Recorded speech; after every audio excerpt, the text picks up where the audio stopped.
Yo l'équipe, c'est le Dro. Pour ce nouvel épisode de Un jour en parcours, j'ai l'honneur et le plaisir d'accueillir Kylian Davis. C'est comment mon ref? Bien quoi frérot? Tranquillement? Ouais. Alors mon frérot, présente-toi un peu, explique aux gens d'où tu viens.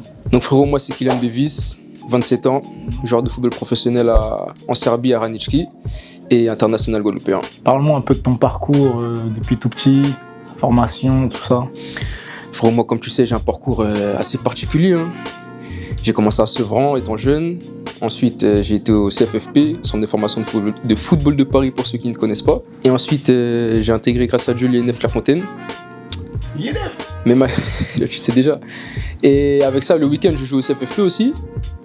Après, malheureusement, j'avais pas signé en centre de formation. Enfin, malheureusement et heureusement, j'ai pas signé en centre de formation. Donc, je suis allé en club amateur à Torcy. J'ai fait de U16 à U19 nationaux. Après ça, j'ai été en R2 à Val d'Europe. Ensuite, je suis parti en Italie en D5. J'ai fait 1 an. Ensuite, en D4 dans un autre club. Donc là, j'ai fait 2 ans là-bas. Et ensuite, je pense à 23 ans, j'ai signé mon premier contrat de football professionnel à Malte. Et j'ai changé de club encore à Malte après. Et là, je suis en Serbie. De tout ce que tu nous dis là, je vois que tu as une carrière vraiment fournie. Tu as eu sûrement des hauts et des bas.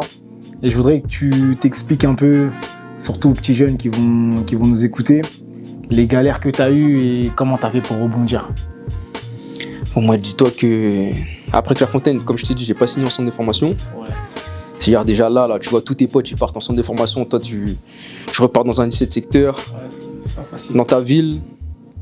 Franchement, je te jure, mentalement, c'est chaud. Mais ça m'a formé. Et comme j'ai dit, heureusement, je suis pas passé par là peut-être, tu vois aussi. Parce que ça a su forger mon mental. Et voilà, franchement, ça n'a pas été facile. J'ai une autre question pour toi. Parle-moi d'un moment marquant de ta carrière, une petite anecdote que tu as. Le moment où j'ai été le plus fier de moi, c'est quand j'ai été mon intégration à Clairefontaine. J'ai été plus fier que quand j'ai signé mon premier contrat de football professionnel. Bah là, je reviens sur ça parce que, comme toi, je crois que les 2 moments les plus marquants de ma vie, ça a été mon contrat pro et l'entrée à Clairefontaine. Et franchement, c'est ouf. J'ai une autre question pour toi. C'est quoi ton style de jeu ou ton joueur référence qui représente le plus ton football? Je veux dire la vérité, moi j'ai pas de joueur référence. Ouais.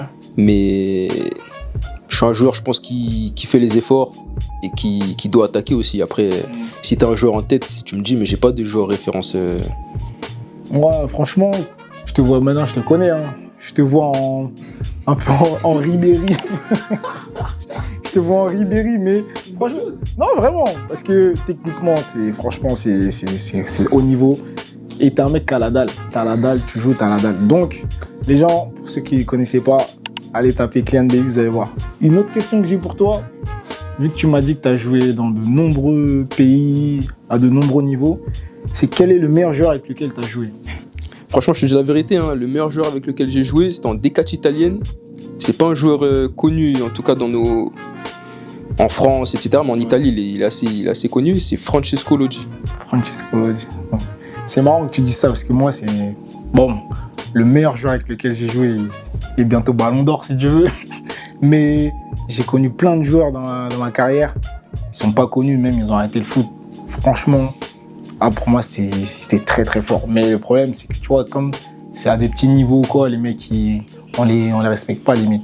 Mais je vois très bien ce que tu veux dire. C'est qui, Dembélé? Ousmane, c'est le futur Ballon d'Or. C'est lui, mais j'ai connu des mecs, tu vas pas connaître leur nom. C'était vraiment, vraiment fort.